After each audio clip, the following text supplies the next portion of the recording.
Hello student, मैं हूं मनन Bhardwaj. Learning with मनन में आप सभी का स्वागत है। जैसा कल हमने पढ़ा महादेवी वर्मा का एक प्रथम काव्यांश जो हमने पढ़ा और उसकी पृष्ठभूमि और उसके अर्थ को समझ करके, जैसे मैंने बताया कि स्वाधीनता के आधार पर वो प्रेरित करते हुए हमें नज़र आई। और सिर्फ स्वाधीनता पर नहीं, हमारी जो मेटलिस्टिक दुनिया है, हमें समय समय पर जो प्रेरणा की जो आवश्यकता होती है उस पर वो हमें प्रेरित करती हुई नज़र आई।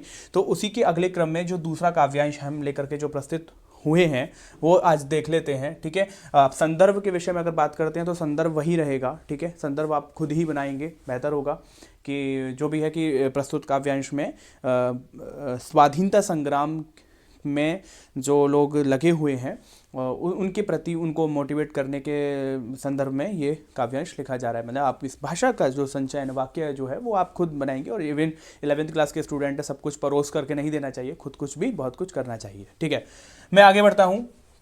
हम जो कर रहे हैं जाग तुझको दूर जाना का जो दूसरा काव्यांश है, इसे देख रहे हैं कि बांध लेंगे क्या तुझे यह मोम के बंधन सजीले, पंथ की बाधा बनेंगे तितलियों के पर रंगीले। ठीक है, अब देखिए दिमाग में हमें ये बात रखिए कि क्या बात चल रही है। स्वाधीनता संग्राम आज आपको लगता है कि ये प्रासंगिक नहीं है, लेकिन स्वाधीनता की दौरान जितनी भी शहीदी हुई, जितनी भी क्रांतिकारियों ने अपनी शहादत दी, कितने मेहनत, कितनी कठिन परिश्रम से इस स्वतंत्रता, इस स्वाधीनता को हमने प्राप्त किया। हमने का अर्थ है हमारे पूर्वजों ने, हमारे अग्रजों ने। तो उनको प्रेरित करने का, समय समय में प्रेरित करने का कर्तव्य होता है राजनेताओं का, लेखकों का, कलाकारों का। ठीक है, तो उन्होंने ये महादेवी वर्मा ने इसको लेखनी से, अपनी लेखनी से इसको प्रस्तुत किया। लेकिन सिर्फ मैं क्या बोल रहा हूं, मैंने कल क्या कहा था आपको कि मैंने अब पिछले वीडियो में आपको बताया कि सिर्फ इस आधार पर मतलब आप प्रेरित मत होइए कि ये स्वाधीनता, ये हमारे जीवन में समय समय पर काम आने वाला प्रेरणा स्रोत साबित हो सकता है। मैं इस बात की बात कर रहा हूं। ठीक है, तो बांध लेंगे क्या तुझे ये मोम के बंधन। ठीक है, मोम के बंधन मतलब इन्होंने बंधन का एक विशेषण बताया कि जो बंधन है हमारी दुनिया में, जो बंधन है, क्या बंधन है? हमारे घर वाले, हमारे परिवार वाले, हमारे खानदान, रिश्तेदार जिनसे हम प्रेम करते हैं। ठीक है, वो कोई भी संबंध, वो किसी भी प्रकार का संबंध जिनसे हम प्रेम करते हैं, और उसके मोह में अगर हम अपने घरों से नहीं निकलते हैं, हम अपने कर्तव्यों का निर्वहन नहीं करते हैं, तो वो पूछा, ये सारे ना क्वेश्चन मार्क लगे हुए हैं, देखना। ठीक है, तो वो प्रश्न कर रही हैं, क्या बांध लेंगे क्या तुझे ये मोम के बंधन सजीले। सजीले मतलब आकर्षक। युवा वर्ग है, यौवनावस्था है, जवान लोग हैं, तो उस लड़ाई में भी और हमारे जीवन में भी, मतलब दोनों ही का अर्थ मैं आपको स्पष्ट करता हुआ चलूंगा कि हम लोग इस उम्र में ये जो कविता पढ़ रहे हैं तो इसके क्या अर्थ हो सकते हैं और कैसे हम इस कविता के माध्यम से अपने जीवन को सही दिशा में घुमा सकते हैं। ठीक है, तो क्या है ये कि बांध लेंगे क्या तुझे ये मोम के बंधन सजीले।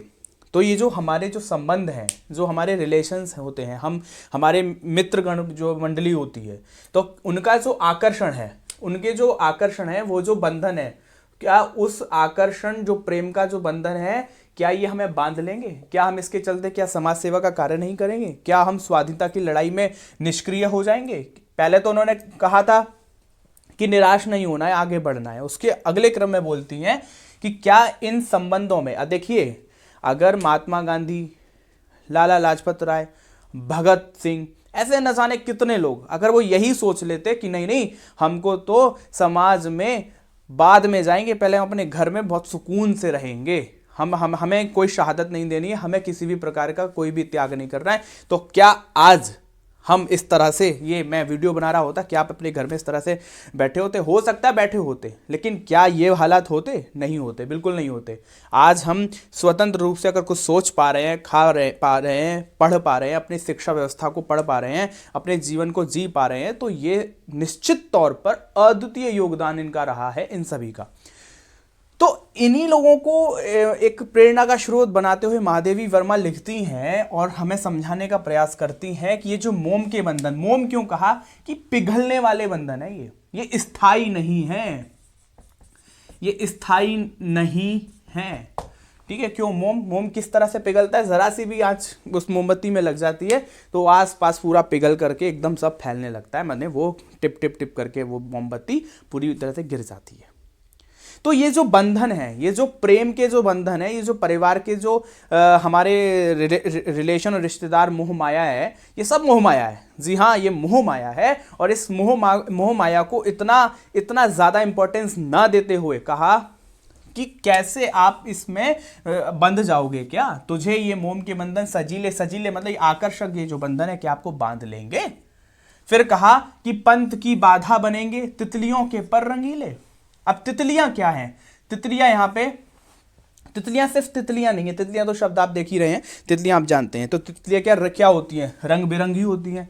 तो जो हमारे जो जवान युवक होते हैं, हम युवक होते हैं, तो तितलियों का मतलब जो जीवन में हमारे मित्र बनते हैं, ठीक है।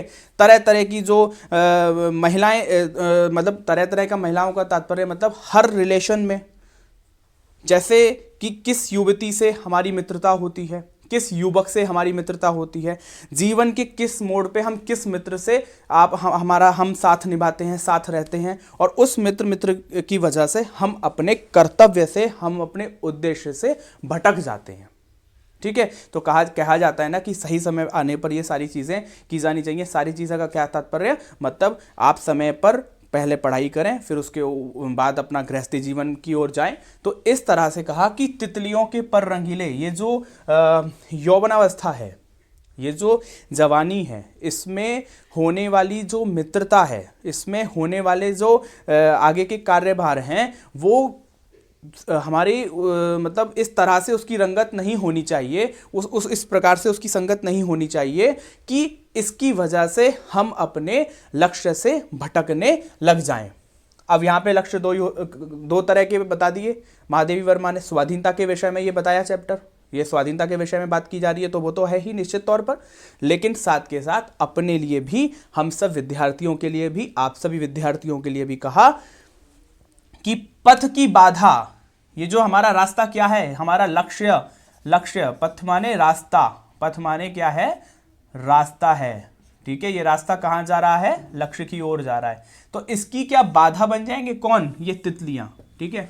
ये तितलियां डायरेक्ट स्त्रियों के लिए प्रयोग नहीं किया जा रहा है, बहुत बहुत समझ करके संवेदना के साथ इसको समझेंगे, ठीक है। केवल स्त्रियों के लिए नहीं किया जा रहा है, स्त्रियों से संबंधित माने वो रिलेशन, वह रिश्तेदारी, आपका भौतिक सुख साधन, ठीक है, भौतिक संसाधन। आप जैसे हम सारे ये तितलियां रंग बिरंगी, मतलब जैसे ना सोशल साइट्स में लगे हुए हैं, पढ़ने बैठे मोबाइल चला रहे, व्हाट्सएप चला रहे हैं, फिर कोई और वीडियो देखने लगे, कोई फेसबुक वीडियो देखने लगे, कुछ देखने लगे। तो सिर्फ तितलियों का तात्पर्य यहाँ पे स्त्री महिलाओं लड़कियों से नहीं है, ये बात स्पष्ट करके समझ लीजिए। तितलियों का तात्पर्य वो हर वो चीज रंगीली जो हमें दूर से दिखाई देती है, हर वो चीज रंगीली जो हमें दूर से दिखाई देती है कि कितनी रंग बिरंगी है, कितनी सुंदर है, कितनी अच्छी चीज है ये, लेकिन वास्तविक उसका फल और वास्तविक उसका अर्थ और वास्तविक उसकी सार्थकता हमारे जीवन में क्या है, ये हमको बहुत देर बाद पता चलती है, और उससे पहले हम लक्ष्य से भटक जाते हैं। तो कहा कि पथ की बाधा बनेंगे, अगर आप उन चीजों में लगे रहेंगे तो पथ की क्या बाधा बनेंगे? तितलियों के पर रंगीले, पर माने क्या होता है? पर माने पंख होते हैं। तो जो तितलियों के जो पंख रंगीले हैं, क्या उनको देख करके आप बहक जाएंगे? यस एग्जैक्टली, क्या आप उन रंगों को देख करके बहक जाएंगे? आपका लक्ष्य है एक किसी भी एग्जाम को क्वालिफाई करने का, उससे पहले आने वाले सभी प्रकार की बाधाएं, सभी प्रकार आप मतलब आपने सोचा कि मुझे इतने घंटे पढ़ाई करनी है, और उससे पहले आप मित्रों के साथ समय बिता रहे हैं, आप चाहे लड़की हैं चाहे आप लड़के हैं, तो वह आपके लिए बाधा है, वह आपके लिए तितली है। तितली का अर्थ सिर्फ यहाँ महिलाओं से मत लीजिएगा, बहुत संवेदनशील और बहुत परिपक्व अंदाज से इसको समझिएगा, क्योंकि मैंने देखा कई जगह तितलियों का अर्थ सिर्फ महिलाओं को इंगित कर दिया गया। नहीं, ऐसा नहीं है, समझने के तौर पर है। तो फिर कहा, अब क्योंकि ये स्वाधीनता के विषय में बात चल रही थी, लेकिन सिर्फ स्वाधीनता के विषय में अगर इसको मैं पढ़ाऊंगा तो इसकी प्रासंगिकता खत्म हो जाएगी, ठीक है ना। तो इस बात को बहुत अच्छे तरीके से समझें कि पथ की बाधा बनेंगे तितलियों के पर रंगीले, ये पथ की बाधा बन जाएंगे, मतलब उन्होंने प्रश्नवाचक किया, क्या पथ की बाधा बन जाएंगे ये तितलियों के पर रंगीले। और फिर नेक्स्ट लाइन में कहा कि विश्व का क्रंदन भुला देगी मधुप की मधुर गुनगुन। मतलब ये जो पहले यहां समझ लीजिए, मधुप माने क्या है? मधुप माने है भौरा, मधुप माने भौरा, जो गुनगुनाता रहता है, फूलों के पास आकर के भैं भैं करता है जो रहता है। मधुर की गुनगुन वो कहाँ होता है? जहाँ पे मधु होता है, जहाँ पे फूल होते हैं, जहाँ पे फूलों का रस होता है। तो क्या हम लोग इतने संकुचित हो गए हैं, सिर्फ अपनी खुशियों के आसपास घूमते रहेंगे? हमारी तुलना उन्होंने मधुप से कर दी। क्या हम इतने, क्योंकि देखिए भौरे के अंदर दिमाग है, भौरा सामाजिक प्राणी है? बिल्कुल नहीं। तो क्या हम भौरे हैं? जी नहीं। तो महादेवी वर्मा ने यही बात स्पष्ट कही कि मधुप की मधुर गुनगुन, हमारा जीवन क्या भौरे की गुनगुन की तरह है कि एक फूल पर आकर के चारों तरफ उसका रस पान करने का प्रयास कर रहे हैं? क्यों विश्व का क्रंदन भुला देगी? क्या हम विश्व का क्रंदन भुलाने के बाद हम सिर्फ अपनी निजी खुशियों के चारों ओर घूमते रहें? ऐसा नहीं। अगर ऐसे होने लगा तो समाज कल्याण कभी नहीं हो सकता। स्वाधीनता हमारे सिर्फ स्वप्न में ही रह जाएगी और सफलता सिर्फ हमारे स्वप्न, हमारे ख्वाब बनकर रह जाएगी। महादेवी वर्मा बहुत क्लियर और स्पष्ट शब्दों में कहती है। मैं बार बार बता रहा हूं आपको, आप स्वाधीनता के अर्थ में इस चैप्टर को समझेंगे, सिर्फ स्वाधीनता कितना ही समझ पाएंगे। और स्वाधीनता कोई गलत बात नहीं है, कोई छोटी चीज नहीं है, लेकिन हमारे जीवन में इसका क्या उद्देश्य हो सकता है, क्या कैसे ये बदल सकता है हमारा जीवन, उसको देखिए। कि ये विश्व का क्रंदन माने विश्व में क्रंदन का मतलब कष्ट, दुख, जो पूरी दुनिया में जो हाहाकार मचा हुआ है, अगर लोग ऐसे ही अपने आप में अपनी अपनी खुशियों के चारों तरफ घूमते रहे ना, तो इसके विश्व के क्रंदन को, विश्व शांति कभी भी नहीं हो सकती। विश्व में कभी भी किसी प्रकार का सुख प्राप्त नहीं हो सकता। इसीलिए कहा कि क्या डुबा देंगे तुझे ये फूल के दल ओस गीले। क्या हम इस मतलब क्या डुबा देंगे तुझे का मतलब हम सबके लिए इंगित किया गया। फूल के दल ओस गीले, फूल के दल का मतलब फूल की पत्तियों पर जो ओस गीली हुई होती है ना, ओस पड़ी हुई होती है। अभी तो मौसम आप देखते हैं ना, कोहरा होता है, तो फूल की पत्ती के ऊपर वो, जैसे गुलाब का फूल है तो गुलाब के फूल की पत्ती पर पानी की कुछ बूंद है, एक्चुअल में वो पानी का है, वो ओस है।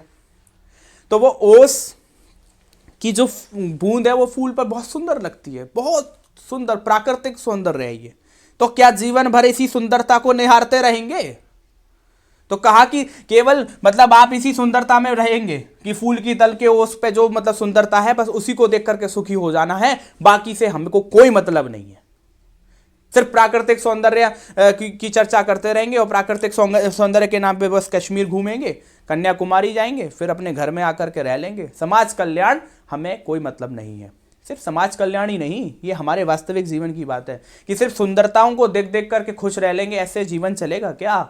नहीं। तो क्या डुबा देंगे, क्या मतलब आप उसी खुशी उसी नशे में डूबे रहेंगे क्या कि तुझे ये फूल के दल ओस गीले। प्रश्नवाचक है, देख लीजिए।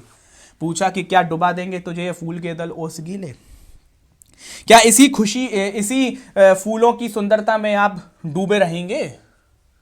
और फिर कहा लास्ट में कि बहुत इंपॉर्टेंट लाइन, कि तू ना अपनी छां को अपने लिए कारा बनाना। तू न अपनी छां को अपने लिए कारा बनाना। अब ये छां का मतलब होता है छाया, बड़ा सिंपल सा शब्द है। उन्होंने कहा ये जितने भी प्रकार के तुम जो सुख देख रहे हो ना, ये जो सजीले आकर्षक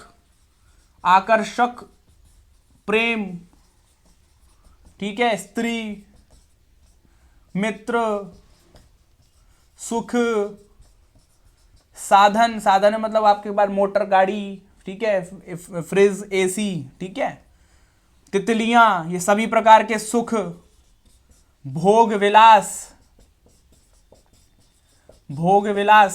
ठीक है, ये सब क्या है? ये छाया मात्र है।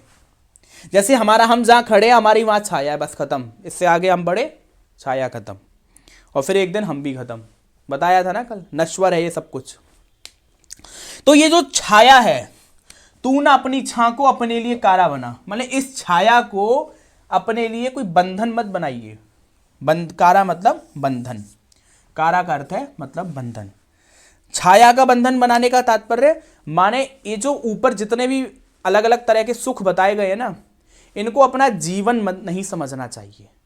कि जीवन यहां पे आके समाप्त नहीं हो जाता है।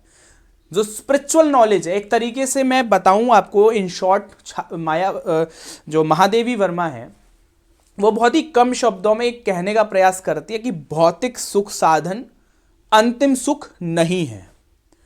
अगर स्वाधीनता की लड़ाई लड़नी है तो आपको त्याग करना होगा।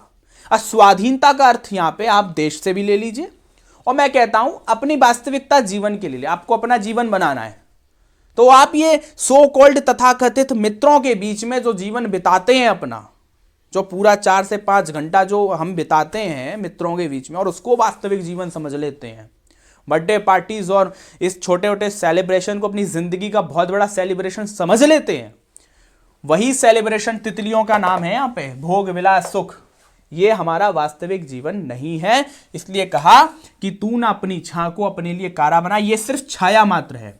ये जो सुख है ये क्षणिक है, ये जो सुख है ये क्षणिक है, ये छाया मात्र है, ये बहुत जल्दी नष्ट हो जाएगा, नश्वर है, नष्ट है। कल मैंने बताया था आपको, नष्ट नश्वर, इसकी कोई वैल्यू नहीं है, ये कभी भी खत्म हो जाएगा। तो इसकी वजह से आप इतना महत्वपूर्ण कार्य, समाज को एक अच्छी दिशा देने का जैसा अच्छा कार्य, देश को एक स्वाधीन कराने जैसा महान कार्य, या देशभक्ति करके देश का कोई बड़ा अच्छा कार्य, अपने लक्ष्य प्राप्ति का कार्य, आप इन सो कॉल्ड सुख के कारण, छोटे मोटे सुख के कारण अगर त्याग दें तो इससे बड़ी गलत बात कोई नहीं हो सकती।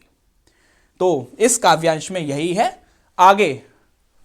आगे हम फिर मिलेंगे आपसे किसी और अच्छे, मतलब किसी और के अगले काव्यांश के साथ। ठीक है, धन्यवाद।